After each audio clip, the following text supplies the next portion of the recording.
So we'll start with the, okay, welcome back again. So I was saying that discussing about the truth about deep sea mining. Let me start about that. See, one thing you will learn that the new trend is we are moving from a fossil fuel era towards a mineral based era now. When you talk about the oil, which has run the discussions in the last few years, in the last few decades, you know the geopolitical significance of the Middle East, because the oil has been significantly in need around the world. It has changed the world which we know. The next few years, this decade especially, and the next decade, you will see that we will move towards from a fossil fuel world towards a mineral based world. That is the potential of deep sea mining. This is the real truth. The truth is the energy needs we are shifting from towards the deep sea mining. So example, when you talk about the deep sea mining, what do you mean by that? What do you mean by deep sea mining?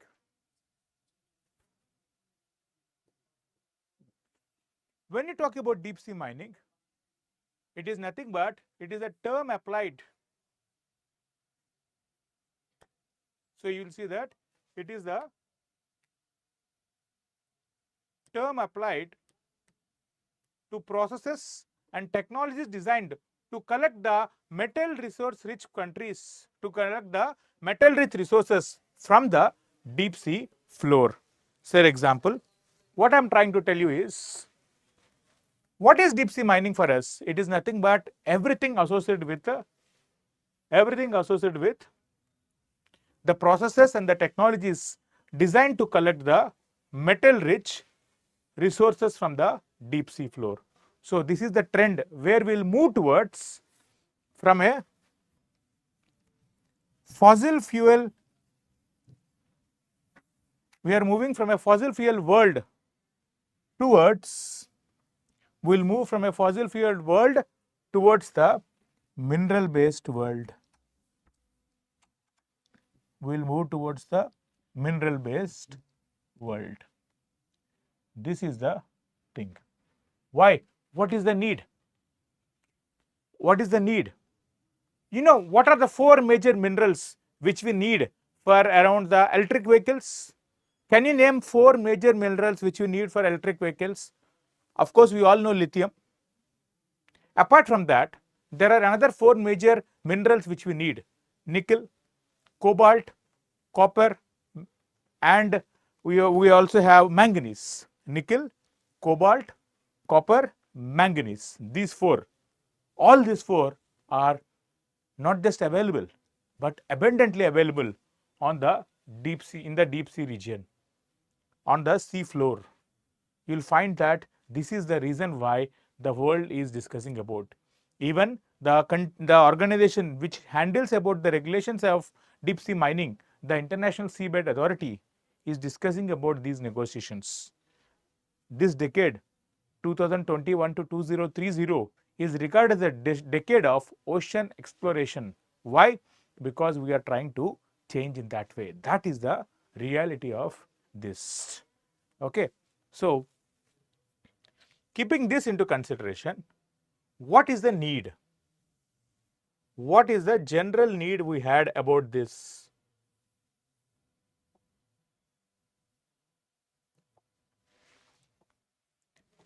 The general need about this is increase in the long-term demand for minerals. This is the major need. The long-term demand for minerals is quite high. Why? With the amount of globalization, industrialization you are seeing in the developing world, it will not stop. This is the need. And you know, the ever increasing demand for the new smartphones, the new mobiles, all those kind of things, we need around minerals. So the world which we are living right now, the phone you are through which you are watching this video, isn't it? Many of you watch in the phone, right? So one of the major thing you have is the long-term demand here. This is the key. Okay. Then the terrestrial mineral deposits are also coming under increasing pressure. you will see that the land-based mineral things, they are coming from increasing pressure on one side. By the way, do you know about which is the country which is known for more around cobalt? The country which has more amount of cobalt resources? Do you know that region? It is the Democratic Republic of Congo, right? Africa. It is coming under increasing pressure, because of human right abuses, because they use children. They are worried about how you are using children, what are the methods and all. So it's a perennial issue of using children and human right abuses in the mining and exploration of critical minerals from Africa.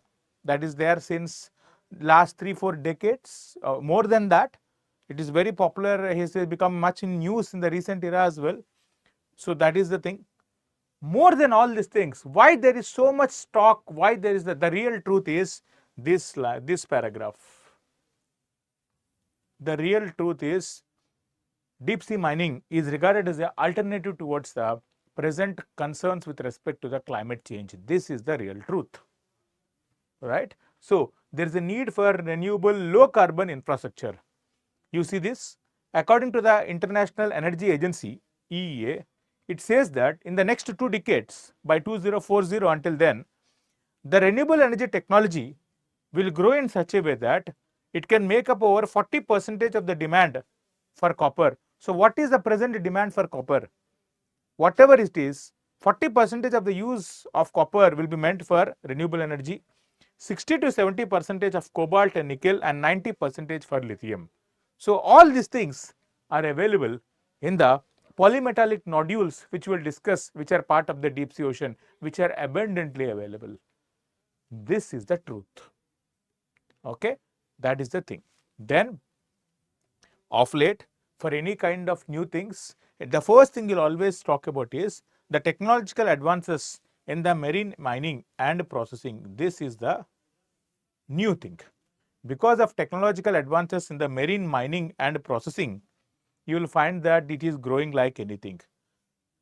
For any kind of mineral exploration on the new things, it is the cost viability and the feasibility from the technology that will be making whether the technology is successful or not. So the key thing you need to remember is the cost viability and as well as the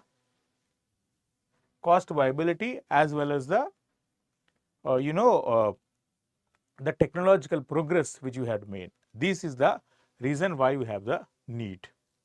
Not just that, the main thing which we are having a concern, one of the authorities will talk about this is the land mining concerns. When you are doing when you are producing the present minerals, you have the concerns with respect to the land. Say, as I told you, the human right concerns in the cobalt supply chain, which is found in the country of Congo.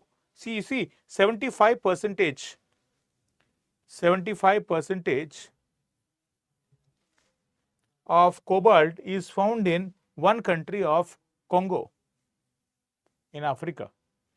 So there is so much talk about supply chain issues in the respect to the cobalt. And also one of the prominent mineral, another one, nickel, it is found in the rainforests of the world. Indonesia is one such country which is known for nickel rainforests. If you see that rainforest, you can see here, it's a rainforest, very dense vegetation. You can see the picture background, and here you are trying to mine.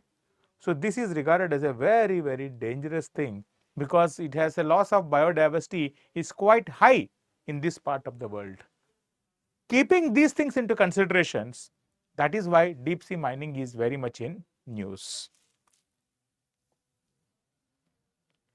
Then, which kind of minerals are you able to extract? As I told you, the polymetallic nodules. If you have heard this word, the polymetallic nodules. Okay. So what is polymetallic nodules? As I told you,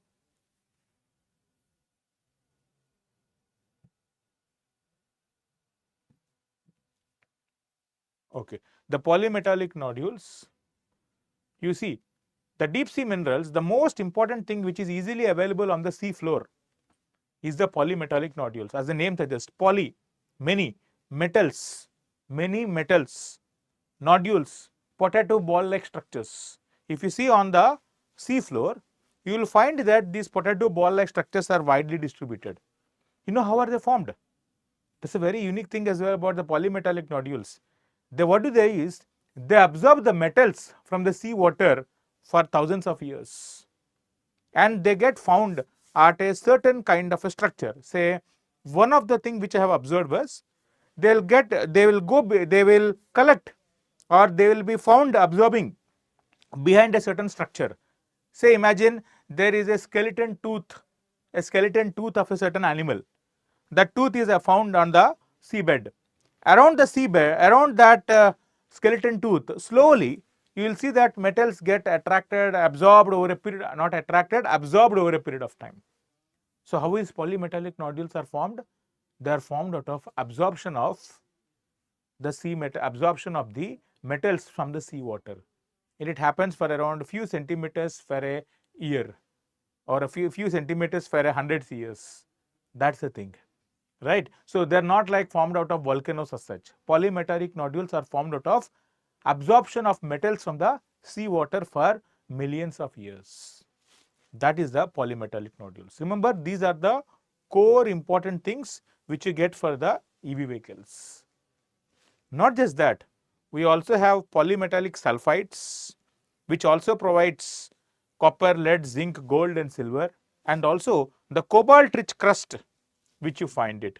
As you can see in this previous picture, you see on the deep sea floor, which you call it as abyssal plain, or else simply the deep sea plains, you will find the ball-like structures which are distributed. These are the polymetallic nodules, right? Then you will find that across the hydrothermal vents, where there are some openings about volcanoes or some kind of warm water which is there and all, around the surroundings, you will find sulfide deposits.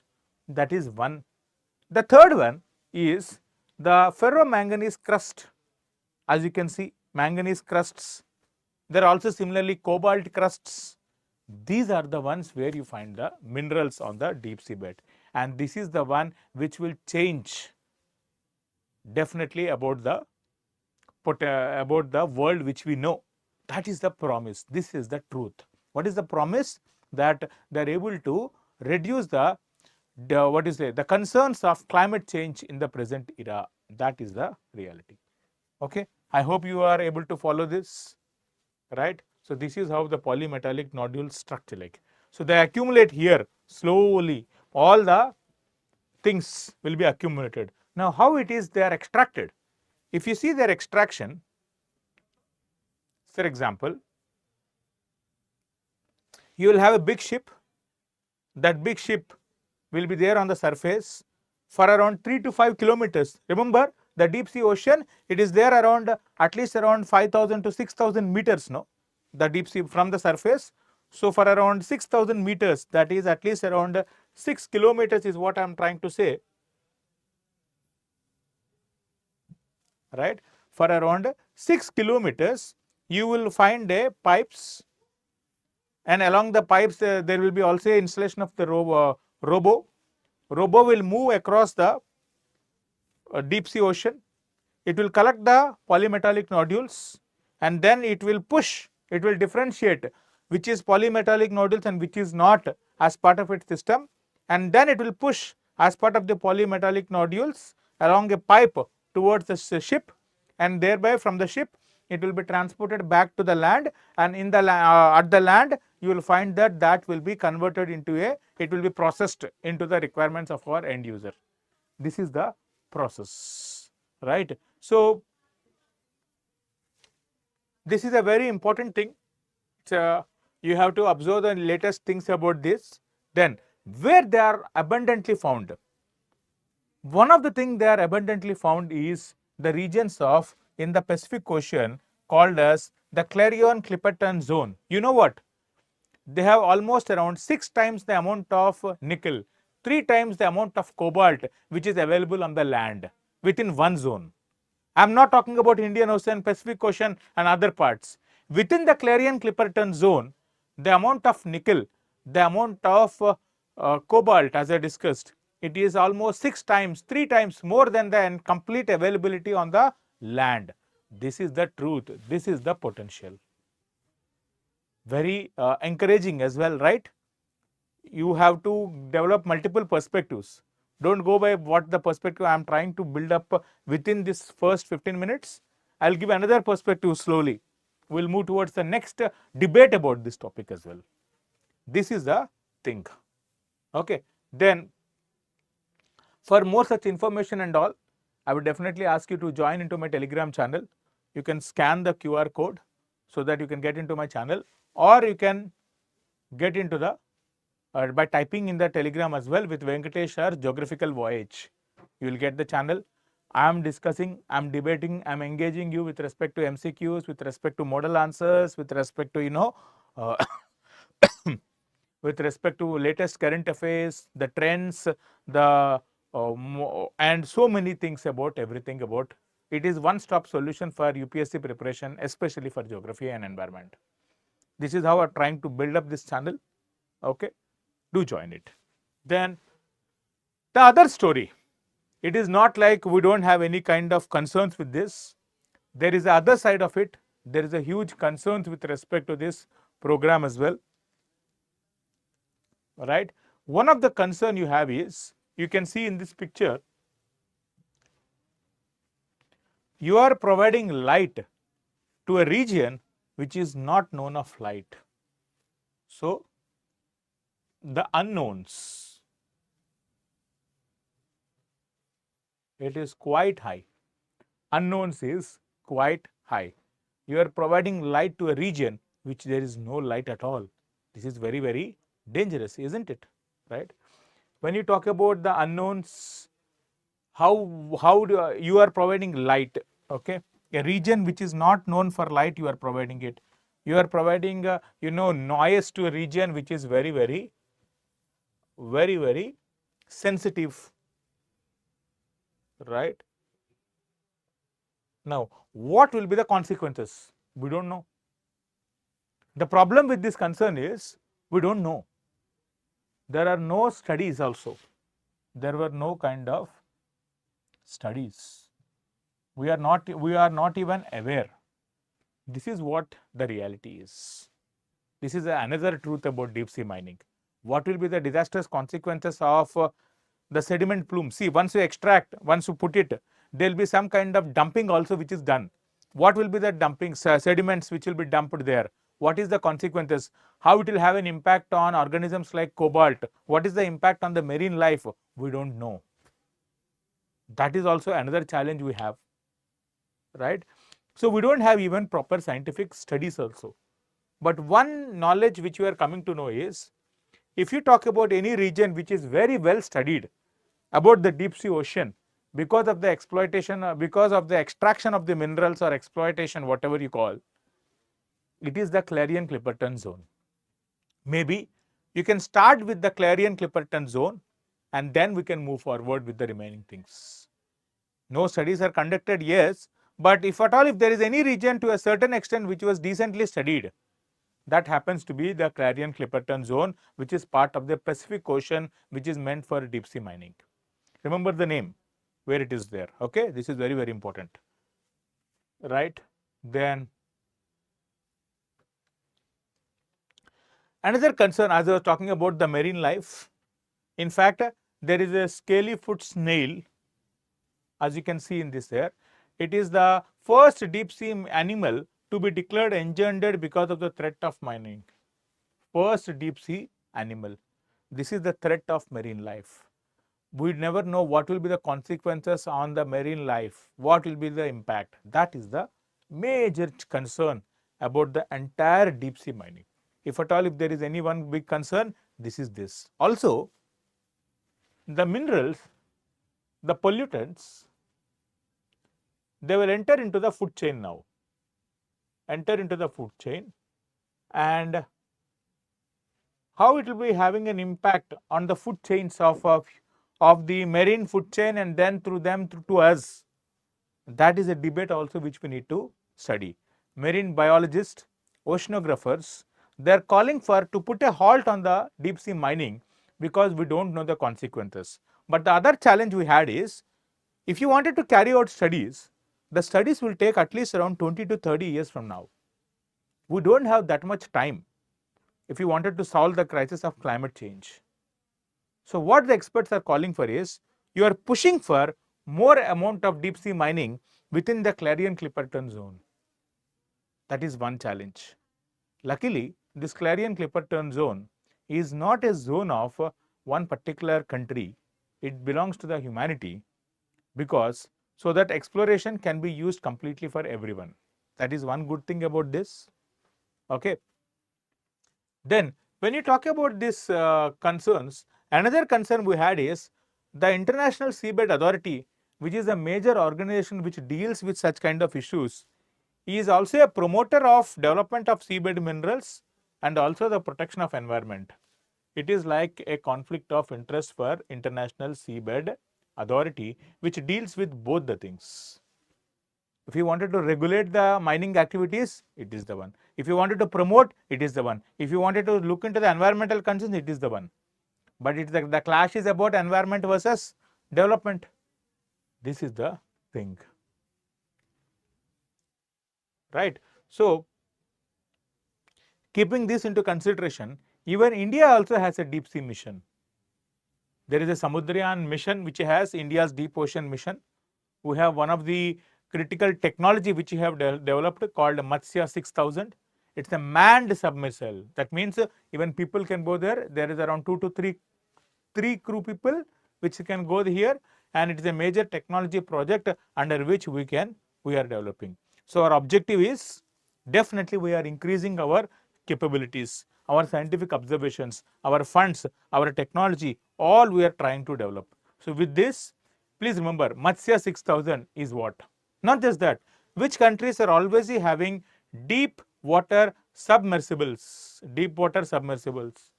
USA, France, Japan, Russia, China, Australia has deep water submersibles. You can see here, capacity pilot plus 2, and it can go to the depth of around 6000 meters. These are all the critical words for your prelims exam. Which of the following is true about Matsya 6000? How many people can it accommodate? Okay, what is the depth it can go travel? All such kind of things. And how many countries were part of? All such kind of countries, questions can be asked about this. Please understand. This is how questions can be framed. This is how UPSC will target also, because deep sea ocean mining is so much in news. What is the entire mission known as? Samudrayan mission for our country. Then what is the solution here? What is the solution for it? What is the next solution for this kind of a conflict with the environment with things? What is the future? The future I am trying to tell you, we need scientific studies. Is the scientific study of the entire world is possible in the next few years? Definitely not. So what is the thing? The future belongs to, you can say about, there are more studies which can be done in the Clarion-Clipperton zone. Go for it. Deal with the Clarion-Clipperton zone. Get the knowledge out of that, and then slowly we can talk about the outside world. Ultimately, what I am observed is, the final solution would be something like this.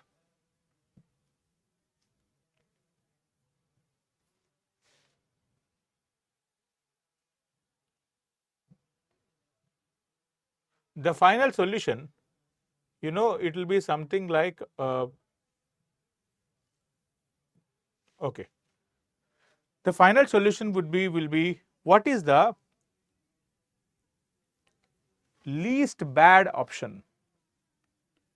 What is the least thing, or the lesser bad version? That's what you can say. The least thing, what you can say is, the solution for this is lying with only one thing, is that the least bad option.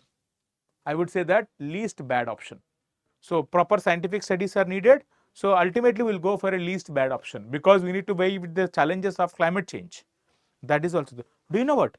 There is a country called Nauru, Sea of Nauru. In fact, it has put it a clause that in the next 2 years, if you don't take about deep sea mining, if you don't start deep sea mining, if you don't conduct studies, automatically that mineral exploration has to be continued, because the country's survival is directly under question mark because of climate change. So they wanted to stop that. That is the challenge we had. Right? So this is the thing. Hope you are able to follow. And with this, I'm also giving a task for today. The four crucial minerals like cobalt, nickel, as well as copper and manganese. Study about where are these minerals are found in India, where are these minerals are found in the outside world, what is the crucial things about how they are found in the different parts of the world, and do remember them because it could be a crucial MCQ for the upcoming prelims of 2024.